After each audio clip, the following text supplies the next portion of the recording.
Okay guys, so sorry for the really bad editing here. I'm literally just taking a video of my screen. I know this is terrible. I have Screenify or something where I can do a screencast, but it only lets me do 4 minutes. So I feel like this is probably gonna be longer than 4 minutes. So the first thing is going to be some reminders for the test day itself. The second thing is going to be some test questions to know. These are ones that students have said they remember or that are important to know. So if anything, I would remember these questions, go through them, make flashcards for them. These are really important. The first thing is just some reminders for test day. It is 2 hours and it's 120 questions. You'll want to be there if you go to the PSI testing center itself. If you decide to do that in June when they open, you need to be there 30 minutes prior and bring your state photo ID. And you want to print the PSI email that they sent to you. I don't think that they had you do that last year, actually. I don't think that they had you print it. Some of my students did, but if you don't have a printer, I don't think it's a big deal because I think they gave you like a QR code or something on your phone. So as long as you have that, you're probably good. But if you have a printer, you could print it. But like printing is so obsolete at this point. I feel like most places don't make you print stuff anymore. NHA did say, and this is very important, if you do the online testing, you actually can use your school ID as long as it has a photo and your name, because they are laxing a little bit on the requirements for the state ID because of obviously, you know, some places not being open, like states not being open and having, you can't get a state ID right now or whatever. So I don't know about PSI testing centers, they used to be really strict. So they probably still require state IDs, but as far as remote proctoring on the NHA website, if you do it that way and take the test that way, you only have to have your school ID, but you could also use your state ID if you have it. Just a good rule of thumb is don't get stuck on a question forever. If you're 50 or less on what it could be, flag it and come back. Studies show you have a pretty high chance of your memory being jogged later. So I always did this in college and on any like big tests that I took for like, you know, my dental hygiene license, my teaching license, all of those, I did this and I did pretty well on both of those. And so obviously, you know, you got to study, but like you'll be surprised at going back like to the flagged questions. Some of them you will like just automatically remember because something reminds you of it. So try to go back, try to flag ones, even if it's like half of the questions you flag, that's okay. Just go back to them. You have 2 hours. Most students don't take the full 2 hours. So like you've got time. Don't forget to go back to the flagged questions. Don't leave any blank because it's, you know, one of those tests that you don't want to leave any test questions blank. You want to answer every single one. Use the full 2 hours if possible. Don't rush. Get a good night's sleep before. This is most important. Your brain has to have time to reboot overnight, and it will not do as well if you cram and don't get enough sleep. And that is so true. Also, eat a good breakfast or lunch with protein. You know, just try to be as alert as possible for this test. So that's really, really important. As far as some questions to know, aspirin products should never be given to children under 16 or someone with a viral infection due to Reyes syndrome. That's been on there. That's been a question. Normal saline solution is 0.9% or 9 grams of NaCl. That's potassium chloride. You will not refill Adderall due to it being a Schedule II drug. Remember that Schedule II drugs are not allowed to have refills. So Schedule 3, 4, and 5 can, and remember that Schedule 1 are illegal. And Adderall treats ADHD, and it is a stimulant, and that is why you cannot have refill because it is a Schedule II drug. Xanax is a Schedule 4 and can be refilled 5 times within 6 months. So Schedule 4 drugs can always be refilled 5 times within 6 months. But I think that was like a specific one they asked was about Xanax, like how many refills it could get. And that is 5 times within 6 months because it's a Schedule 4 drug. When a shipment for a non-controlled drug comes in, the first thing you would do is reconcile the shipment invoice. So that just means you open the box and you go through everything in there and make sure that what's on the invoice that you ordered, it's like a paper with everything on there that was ordered, is also in there, so that you got everything that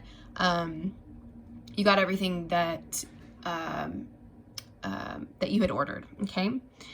If someone calls to ask a question about their medication, the patient needs counseling from the pharmacist. Y'all should know that already. Pseudoephedrine is behind the counter. Phenylephrine and oxymetazoline are all sinus stimulant decongestants that can cause your blood pressure to rise. So remember, pseudoephedrine, phenylephrine, and oxymetazoline, they are decongestants, and they do cause your blood pressure to rise. So those are some side effects, okay? And those are, remember that pseudoephedrine is behind the counter. It is regulated. Phenylephrine is not, but it still can, because it's not as intense. It's still a decongestant, but it can, all of those can cause blood pressure to rise. Okay, so a prescription turned into the pharmacy should always have the prescriber's name, phone number, and address, so that way, if there's a question about what was prescribed, they can call and verify. The distinction between legend versus non-legend drugs, that law was Durham-Humphrey Amendment. So the way that they asked this question is really weird, because there is a lot to the Durham-Humphrey Amendment. And so what they asked was that they were like, which of these laws distinguished between legend versus non-legend drugs? And that was Durham-Humphrey. Remember that legend is prescription drugs and non-legend is non-prescription drugs. So, but this, the way that they ask that question, you have to remember what legend versus non-legend is. Okay, Kefauver-Harris Amendment made manufacturers prove the efficacy of medications. So remember that Kefauver-Harris basically made the manufacturers prove that the medications worked. They couldn't just say, oh, this medication will heal your cancer, without showing that it works, okay? And also remember that the FDA is the one who regulates these manufacturers. Remember that. A foot doctor is a podiatrist. They actually had a question on there a few years ago about podiatry, and my kids were like, what is podiatry? Because it asked like it was something, and then it had like the answers were a podiatrist, a dentist, and then like two others. I can't remember, but the answer was podiatry. And so they didn't know that it was a foot doctor. So just know that. Celebrex or celecoxib is a COX-2 inhibitor, which is a subclass of an NSAID and treats inflammation. Remember that. The NSAIDs, we have NSAIDs like ibuprofen, like naproxen, which is like Aleve. Remember, ibuprofen is like Advil or Motrin. And even aspirin is a NSAID. But celecoxib or Celebrex is a legend drug. So it is it's a prescribed drug. And you take it for inflammation, but specific kinds of inflammation. And so your doctor will give you the prescription for it, for certain things if you have a certain type of inflammation in your body. But it's a COX-2 inhibitor. You should be able to hopefully remember that because celecoxib has COX in the name. But just remember that because they will ask you that question. SS is the abbreviation for half or one half. HS means at bedtime. Remember, HS is an abbreviation as well. You want to look over those abbreviations. If it gives 9 p.m. as answer, assume that is bedtime. Okay. Crash carts. PharmTech's role is to check crash carts for expired drugs and restock them. The same with ADS machines, remember those machines, the crash carts and the ADS machines are in hospitals, and they carry medications for that specific floor in the hospital. Crash carts are more for like quick medications, like that they need right away. Think of like crash carts, like literally the patient is crashing, so they need an emergency medication.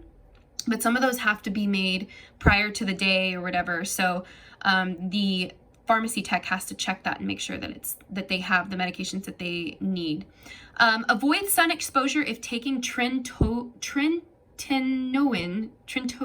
I can never say this, trentonian, or Retin A. It's actually a medication for your face, or for acne, and you put it on your face, but it actually can make you get like the sun. It can make you get sunburn pretty bad. So that was a question on there that they asked, was about avoiding sun exposure with Retin A. Anything with oxycodone or oxycodone will be a Schedule 2 drug. Remember that. Oxycodone, oxycodone, what else? I can't remember them right now, but remember to look over your Schedule 2 drugs, because they will ask quite a bit of those. GTTS is the abbreviation for drops. Pregnant women can't take Lipitor or statins of any kind.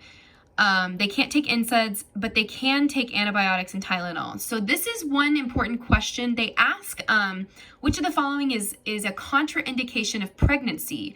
The answer was Lipitor. Lipitor, remember, that is a statin. And remember that statins, they treat high cholesterol. So if you think about it, you would not want to take a high cholesterol drug when you were pregnant. Why? Well, because you have a baby inside of you and you're growing the baby, right? And so if you take the blood fat out of your body, the fat that's accumulating in your blood, that blood fat actually goes into the placenta and to the baby. So that would be bad. The baby wouldn't be getting enough fat, and you could have a low birth weight baby, or a baby that doesn't get enough nutrients and dies, because it does need fat. So remember that Lipitor is contraindicated for pregnant women.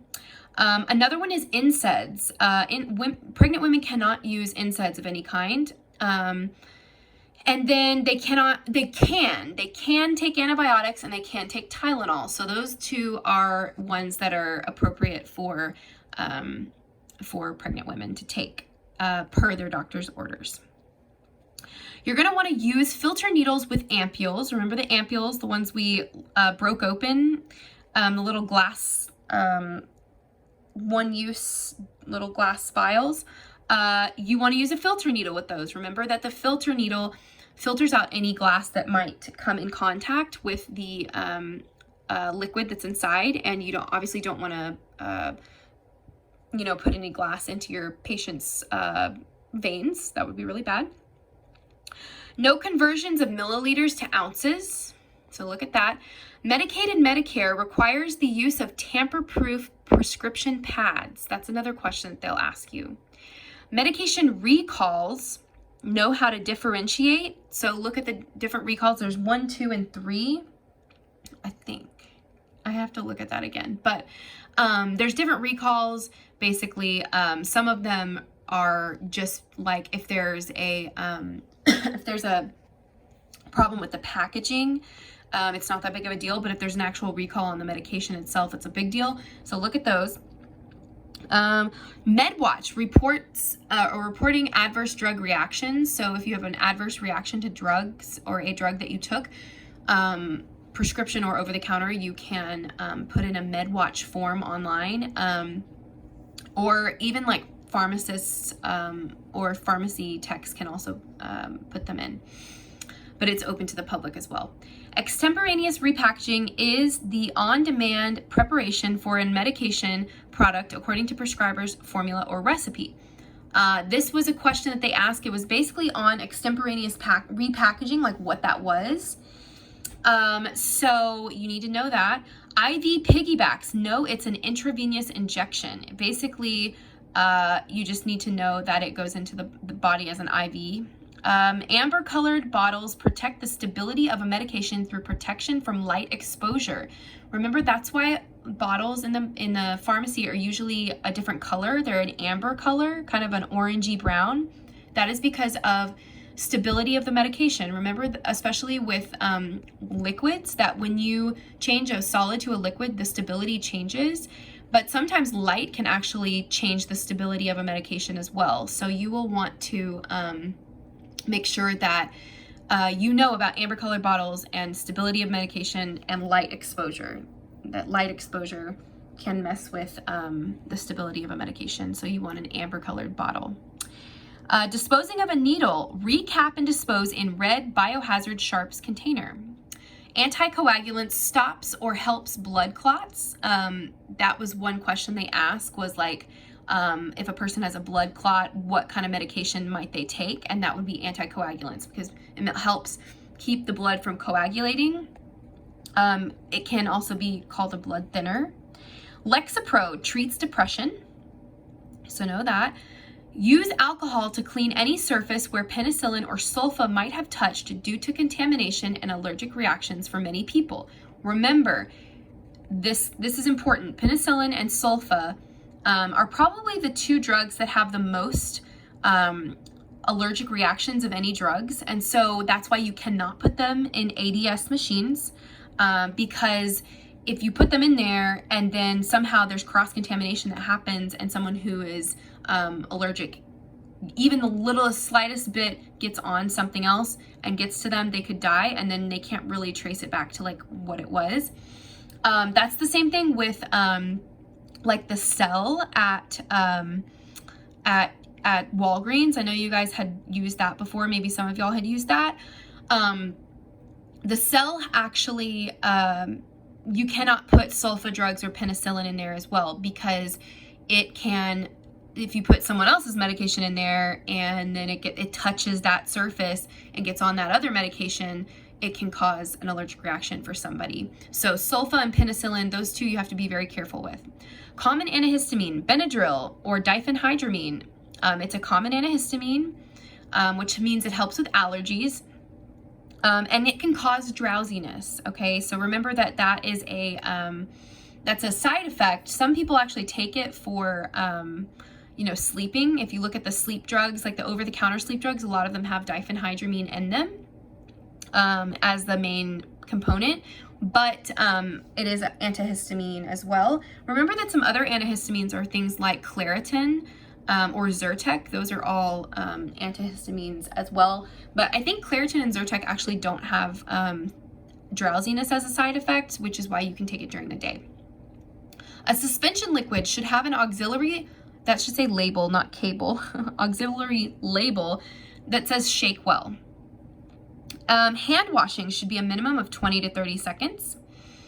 DM abbreviation. We think the answer is diabetes mellitus, but could be dextromethorphan, a cough suppressant antitussive. Yeah, there was a question on DM. It was an abbreviation, and we couldn't figure out what they were talking about. I had never seen that abbreviation. We looked it up, and it said it could be diabetes mellitus. So, but dextromethorphan is a cough suppressant. Remember, it's an antitussive. It also has the abbreviation DM. So you'll have to read the context of that question if it comes up. Levothyroxine should be taken orally on an empty stomach. So anything hormone related for the thyroid, so basically a thyroid replacement, has to be taken on an empty stomach, and it's taken orally. That's always usually a question as well. Okay, so guys, that is it for this. Sorry this was so long, but I just wanted to make sure that you guys got this information, and I hope you can read this. These, again, are really important questions that you need to study and know, and hopefully this little study session helped you. Again, I would say before you even take the test, to study these questions, I would also look at the 175 question test questions that I gave you guys and go through them again and check your answers. And also two other things I don't know if we went through because of what's it called? We didn't get to go through the math together. There is not that many math questions, but there are two that I remember students telling me about. One is the half-life of a medication. So this should have been in chapter, I think you're 5 or 6, the chapter on the math questions. You can look it up about half-life. It's just basically how long it takes a drug to get out of your system. And they'll ask questions about that. So they'll say, like, you know, if the half-life is 2 hours and the medication is 100 milligrams, you know, how long would it take to get out of your system? So, and I think under 3% is actually considered out of your system at that point. So make sure to look up how to do half-life questions, because there's usually 1 or 2 of those. You need to remember how to do Fahrenheit to Celsius and Celsius to Fahrenheit. And I thought that there was one more, but I can't remember. If I think about it, I'll send you a text about it. But most of the math you'll be able to do. It's not that much and not that hard. A lot of it is, you know, going from like milliliters to ounces or ounces to milliliters, tablespoons to milliliters. So make sure you know your household conversions, like tablespoons, teaspoons to milliliters, and make sure you know those conversions as well. Okay, good luck, guys. I hope this helped you.